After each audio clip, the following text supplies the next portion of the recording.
सेवतो परतस्यार्थे स्वविज्ञस्य तेणे ब्रह्मरुदादितो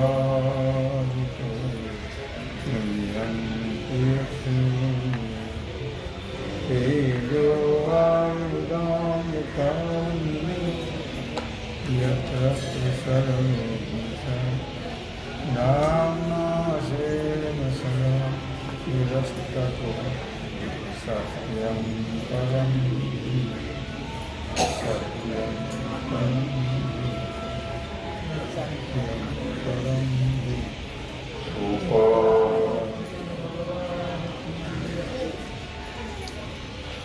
ओम श्री परमात्मने नमः। अथ अष्टादशोऽध्याय।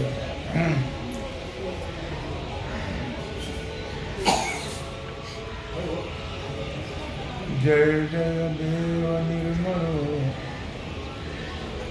निज जनाखिल मंगलो जन्म जरा जलद जार प्रभंजन।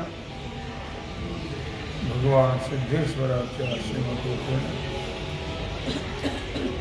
श्री रुक्मिणी पांडुरंगाच्या चरणावर बसेल श्री सद्गुरु ज्ञानेश्वर महाराज, श्री जगद्गुरु तुकाराम महाराज, श्री संत एकनाथ महाराज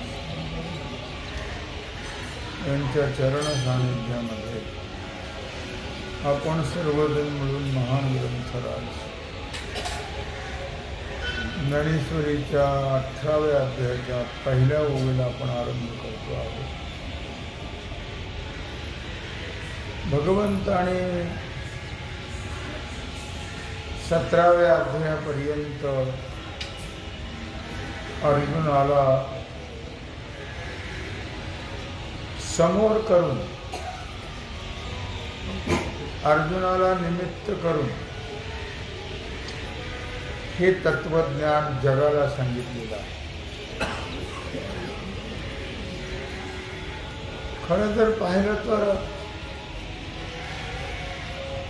त्याचं जे काही वर्णन आहे ते थोडक्यामध्ये भगवंताने अर्जुनाला सांगितलेलं आहे। सारांश ज्याला म्हणतो आपण, कारण भगवंताचे शब्द असे आहेत त्याचे किती जरी अर्थ केला तरी तो कमीच आहे। पण माऊली ज्ञानराजाने थोडक्यामध्ये संपूर्ण गीतेचं अवतरण, संपूर्ण गीतेचा सारांश या 18व्या अध्यायामध्ये सांगितलेला आहे। थोडक्यात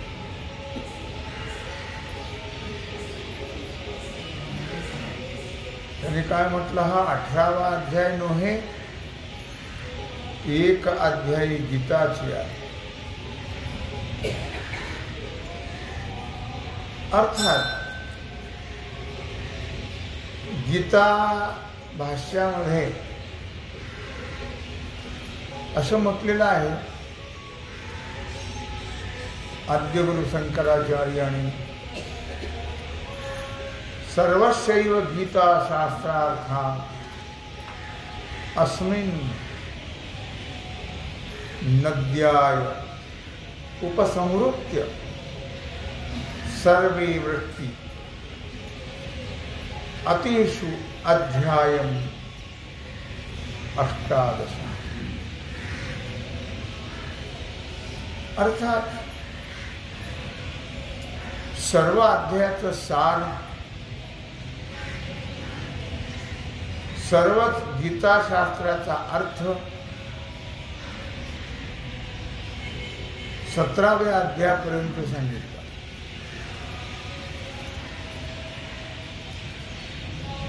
त्यानंतर हा कलश अध्याय आहे। या अध्यायामध्ये थोडक्यात जेवढं काही 17 अध्यायामध्ये सांगितलं त्याचा थोडक्यात विचार या अध्यायामध्ये सांगितलेलं आहे. गीतेचं तत्वज्ञान जे आहे ते संक्षिप्त रूपाने 18व्या अध्यायात सांगितलेलं आहे. प्रथमतः या आरंभीच्या ओळीमध्ये माऊली ज्ञानराजाने आपल्या श्रीगुरूला वंदन केलेलं आहे. त्याला मंगल नमन असं म्हणतात. जय जय देव निर्मळ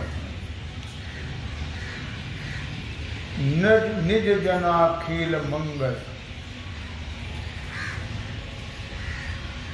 जन्म जरा जलद जाळ प्रभंजन. हे श्रीगुरु महाराज माऊली ज्ञानराज आपल्या श्रीगुरु निवृत्तीनाथाला उद्देशून बोलतात. तुम्ही देव, देव हा शब्द दिव धातूपासून झालेला आहे. दिव म्हणजे प्रकाश. तुम्ही देव म्हणजे स्वयंप्रकाशित आहात. अविद्यारहित आहात, मलरहित आहात, निर्मल. जय जय देव निर्मळ म्हणजे मलरहित, कुठल्याही प्रकारचं अविद्येचं मालिन्य सद्गुरूच्या ठिकाणी नाही आहे. तसे तुम्ही कसे आहात? निजजन अखिल मंगळ. निज म्हणजे आपल्या भक्ताला तुम्ही मंगलकारक आहात, मंगल स्वरूप आहात, शुभ स्वरूप आहात. पुन्हा कसे आहात? जन्म जरा जलद जाळ प्रभंजन. जन्म मरण तुम्हाला नाही आहे. जरा वार्धक्य तुम्हाला नाही आहे. वार्धक्य म्हणजे म्हातारपण तुम्हाला नाही आहे. तुम्ही जर विचार केला तर एक मेघ समुदायाला इकडे तिकडे करणारा वारा जसा आहे प्रभंजन. जलद जाळ म्हणजे मेघ, ढग पाण्याने भरलेली. त्या पाण्याने भरलेल्या ढगाला वारा जसा इकडे तिकडे करतो, पांगवतो, वादळी वारा. असे तुम्ही अत्यंत श्रेष्ठ आहात. तुमच्या ठिकाणी जन्मरूपी वारा नाही, मरणरूपी नाही, वृद्धत्व नाही. तेव्हा तुमचा जय जयकार असो. जय जय देव निर्मळ तुमचा जय जयकार असो. जय जय देव प्रबळ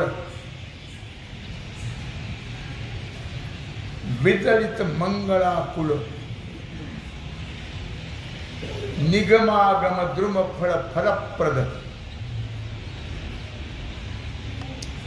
हे श्री गुरुदेवा, तुम्ही कसे आहात? प्रबळ, बलवान आहात, बलरूपाने राहणारे आहात. पुन्हा कसे आहात? वारा, सूर्य, अग्नी, यम यांचे म्हणजेच या चराचराचं, या चराचर विश्वाचं आपल्या बलशक्तीने नियमन करणाऱ्या बलशक्ती ब्रह्मदेवाच्याही आटोक्यामध्ये न येणारी जी माया, त्या मायेला निवृत्त करणारी आपण आहात. म्हणून तुम्हाला प्रबल असं म्हटलेलं आहे. त्याचप्रमाणे आध्यात्मिक, अधिभौतिक, अधिदैविक हे जे त्रिविध समुदाय आहेत, हे अमंगल आहे, हे दुःखरूप आहे. या त्रिविध समुदायाने ज्यांना टाकलेलं आहे, म्हणजे हे आध्यात्मिक, अधिभौतिक, अधिदैविक हे त्रिविध ताप ज्यांना स्पर्शही करत नाही, असे वेदशास्त्ररूपी वृक्षाचे महान सिद्धांत रूपी फल तुम्ही आहात.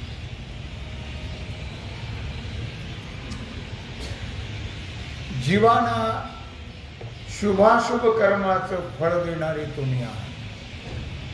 ईश्वर, हे प्रभो, हे देवा, तुमचा जय जयकार असो.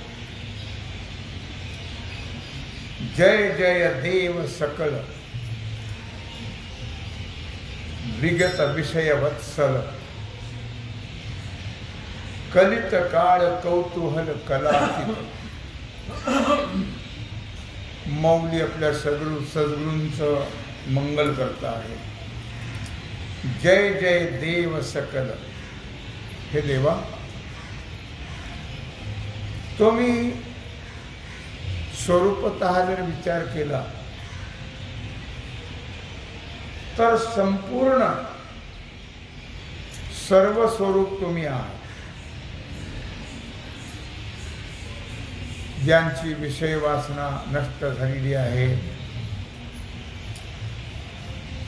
अशा विरक्ताविषयी तुम्ही प्रेमळ आहात.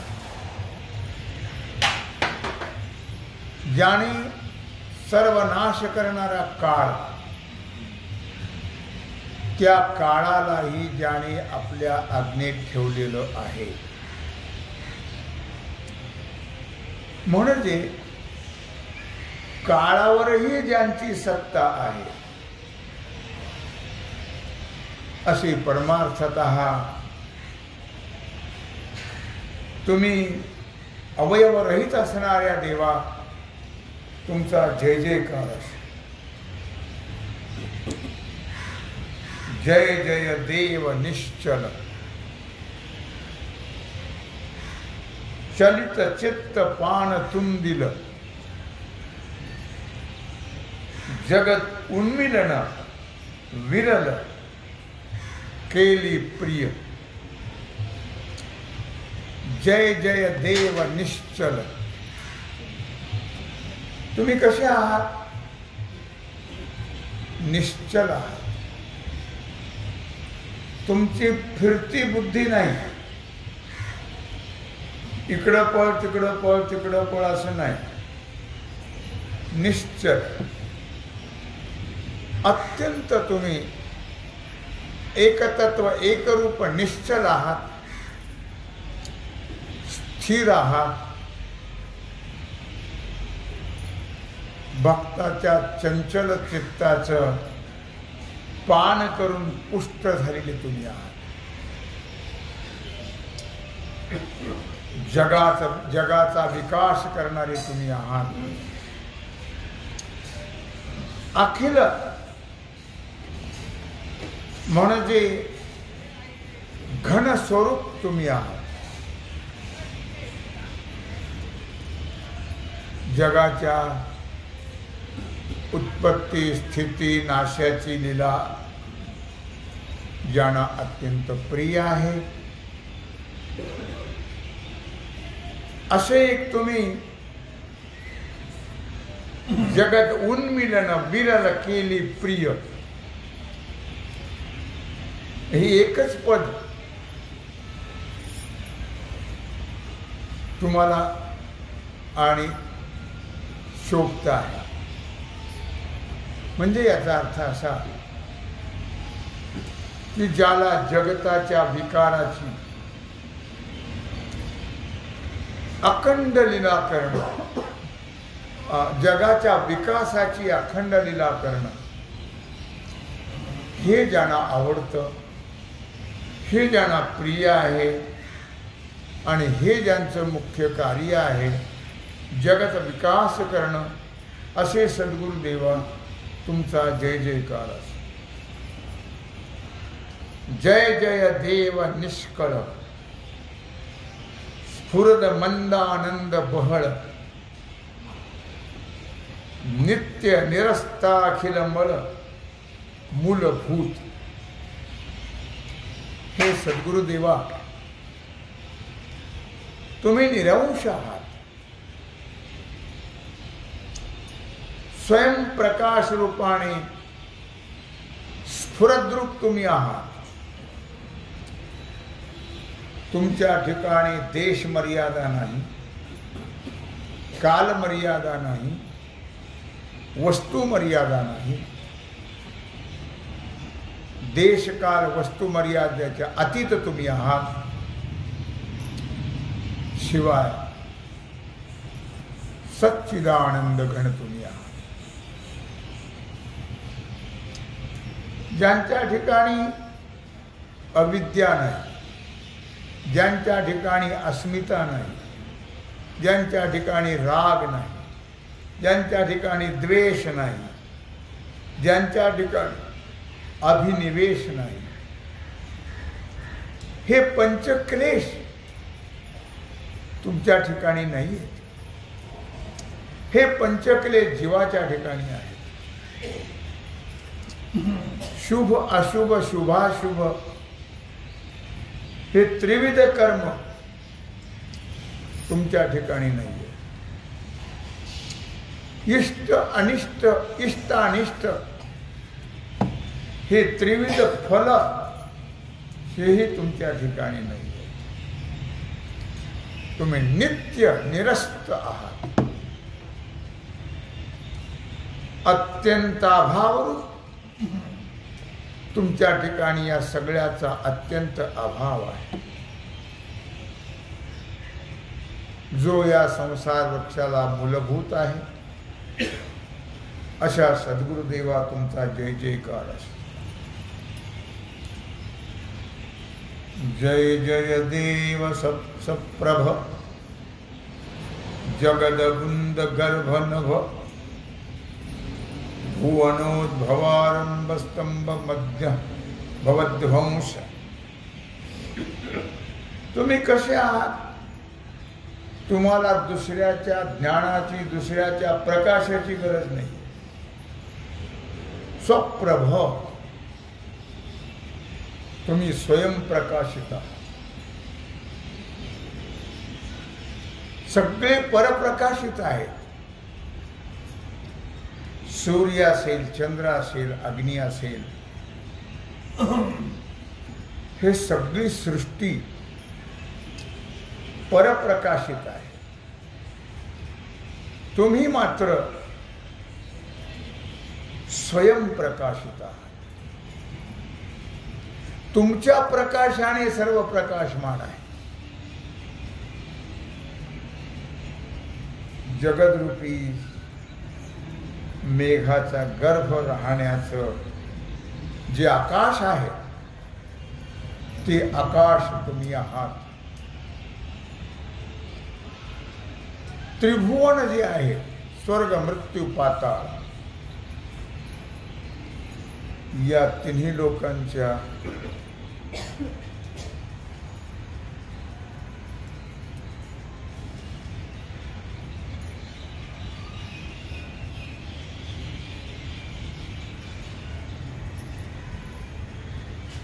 उत्पत्ती, स्थिती, नाश याचा आधारस्तंभ तुम्ही आहात. जगाची उत्पत्ती तुमच्यामुळे, जगाचं पालन तुमच्यामुळे, आणि जगाचा संहारही तुमच्यामुळेच. तिन्ही रूप तुम्हीच आहात.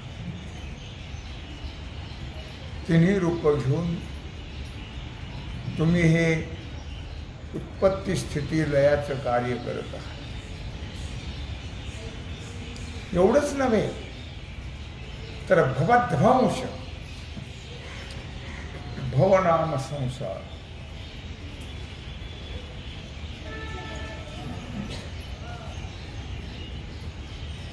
संसार म्हणजे जन्म मरण. या जन्म मरणाचा नाश करणारे तुम्ही आहात. भवध्वंश, ज्याने ज्याने तुमचा आश्रय केला, तुमची सेवा केली,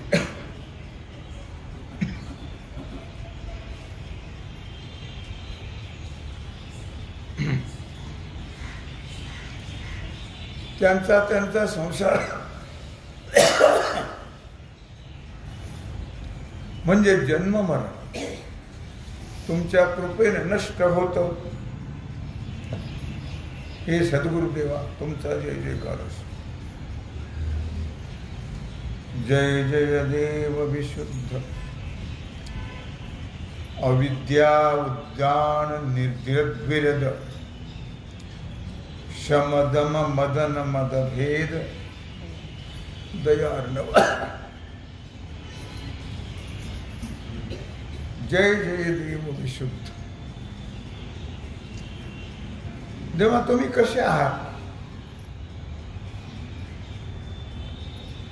पवित्र सोवळी, पवित्र सोवळी एकतीच भूमंडळे ज्यांचा आवडता देव, अखंडित प्रेम भाव ज्यांचा आवडता देव. पवित्र सोवळी, तुमच्यासारखं पवित्र जगात काहीच नाही. नुसते पवित्र नाही तुम्ही, तर सोवळे सुद्धा आहात. सोवळे म्हणजे काय? सोवळे म्हणजे भेदरहित, अभेद स्वरूप, अद्वैत स्वरूप. भेदाभेदाचा विटाळ तुम्हाला स्पर्श करत नाही. असे तुम्ही एक महान श्रेष्ठ आहात, शुद्ध आहात. अविद्या उद्यान द्विरद. खरं जर विचार केला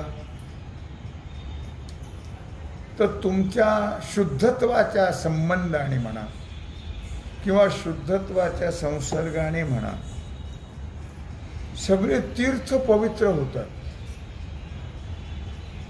तीर्थे तया ठाया एति पुनीत भावया, पर्वकाळ पाया तळी वसे वैष्णवा.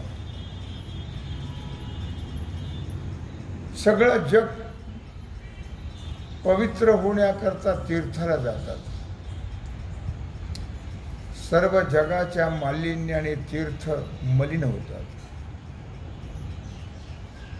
सर्व जग पवित्र होण्याकरता तीर्थाला जाते. आणि साधू संत जे तीर्थाला जातात ते जगाच्या मालिन्याने मलिन झालेले तीर्थ शुद्ध करण्याकरता जातात. तीर्थे तया ठाया एति पुनीत भावया, पर्वकाळ पाया तळी वसे वैष्णवा. सर्व पर्वकाळ संतांच्या चरणाजवळ आहे. म्हणून जगातले 3.5 कोटी तीर्थ, सकळही तीर्थे एती माध्यान गाळी, पुंडलिका जवळी करती आंघोळी होती पवित्र. जगामध्ये 3.5 कोट तीर्थ आहेत. तेवढे तीर्थ दररोज सकळही तीर्थे येती माध्यान काळी. माध्यान काळी सर्व जगातले तीर्थ कुंडलिकाच्या चरणाजवळ येतात. चंद्रभागेत स्नान करून पवित्र होतात. तीर्थे तया ठाया एती पुनीत भावया पर्व काळ पाया तळी वसे वैष्णव. वैष्णवांच्या म्हणजे संतांच्या चरणाजवळ सर्व पर्व काळ आहे. पर्व काळाचा विचार करण्याची गरज नाही, फक्त संत सानिध्य प्राप्त झालं पाहिजे. निरपेक्ष शुद्धता ही सद्गुरु संतांच्या ठिकाणी आहे. शुद्धतेच्या संसर्गाने अशुद्ध न होणारा विशुद्धही शुद्ध होतो. असे तुम्ही देवा आहात. तुम्ही अविद्या मलरहित आहात. अविद्येचा स्पर्शही तुम्हाला नाही. भूत भौतिक रूपी जी बगीचा आहे त्या बगीचाचा विध्वंस भूत भविष्य या बगीचा रूपात किंवा बगीच्याचा विध्वंस करणारे तुम्ही हत्ती आहात. विध्वंस करणारे भूत भविष्य वर्तमान हे काळ ज्यांच्या ठिकाणी स्पर्श करत नाही. हा काळ तुम्हा आम्हाला आहे. भूत भविष्य वर्तमान संत अखंड आहे, नित्य आहे. त्यांना भूतकाळ वर्तमान काळ भविष्य काळ संत हे कालातीत असतात. फक्त आपण त्यांच्याकडे पाहत असताना आपला चष्मा बदलून पाहावं म्हणजे कळतात. तसे कळत नाही. आपण आपल्या चष्म्यातून पाहत म्हणून ते आपल्याला आपल्यासारखेच दिसतात. म्हणून नेहमी साधू संतांकडे पाहत असताना हे मालिन्य टाकून द्यायचं आहे आणि शुद्ध सत्व दृष्टीने त्यांच्याकडे पाहायचं आहे किंवा शुद्ध सत्व ज्ञान दृष्टीने त्यांच्याकडे पाहायचं आहे. मग आपल्याला संत कळतात. लक्षात ठेवा. तसे कळत नाही आपल्याला वाचतात. त्यांच्यात आपल्यात काय फरक आहे? तसे आपल्याला ते सारखेच. व्यवहार तर सर्व सारखाच आहे. हसती रुसती शिव्या देती एका दिसती लौकिका सारी खेते. व्यवहार तर सारखा आहे. हसती रुसती शिव्या देती एका. प्रसंग पडला की हसतातही, प्रसंग पडला की रुसतातही, प्रसंग पडला तर शिव्याही देतात. हसती रुसती शिव्या देती एका दिसती लौकिका सारखे. ते सर्वसामान्यासारखे आपल्याला वाटतात पण संत हे सर्वसामान्य नसतात. लक्षात घ्या. संत देवापेक्षा श्रेष्ठ. एकदा नारद भगवंताकडे गेले. विचारलं देवा कोण मोठे हो? म्हणजे तुम्ही. भगवान म्हणजे तुम्ही मोठे आहात. आम्ही कसे काय मोठे? मग कोण मोठे हैं? तो बोले सबसे बड़ी पृथ्वी है. भगवान म्हणले पृथ्वी कैसी बड़ी? वो तो शेष के नाक पर खड़ी, शेष के मस्तक पर खड़ी. तिथं शेषाच्या मस्तकावर आहे. तो म्हणले शेष बड़ा. म्हणले शेष काय से बड़ा? ओ तो भगवान शंकर के गले में लिपट के पड़ा. तो मैं म्हणले भगवान शंकर बड़ा. म्हणजे भगवान शंकर काय से बड़ा? वो तो कैलाश में खड़ा नंदी पर बैठ के चला. तो बोले नंदी बड़ा। वो नंदी कैसे बड़ा? वो तो कैलाश में खड़ा। तो म्हणले कैलाश बड़ा। म्हणजे कैलाश कैसे बड़ा? वो तो रावण ने 3 दफे उखाड़ा। वो बोले रावण बड़ा। रावण कैसे बड़ा? वो तो अंगद के झूले पर लटकते पड़ा।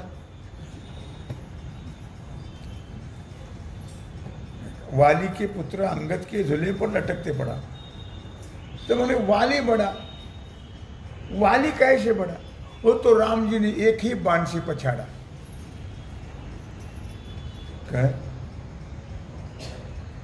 मक रावण बड़ा। रावण कैसे बड़ा? वो तो राम जी ने एक ही बाण से पछाड़ा। तो राम बड़ा। राम कैसे बड़ा? वो तो संतन के चरण में पड़ा। एवढं सांगायचं। भगवान सुद्धा ज्या संत सानिध्याचा संत चरणाचा आश्रय घेतात म्हणून सर्वांमध्ये श्रेष्ठ कोण आहे? संत आहे। म्हणून तुमचा जय जयकार असो। असं माऊली आपल्या सद्गुरू संतांना मंगल करता आहे। तेव्हा झालेली सेवा भगवत चरणी समर्पित करून राहिलेला जो सेवेचा भाग आहे तो आपण उद्या पुंडलिक वरदा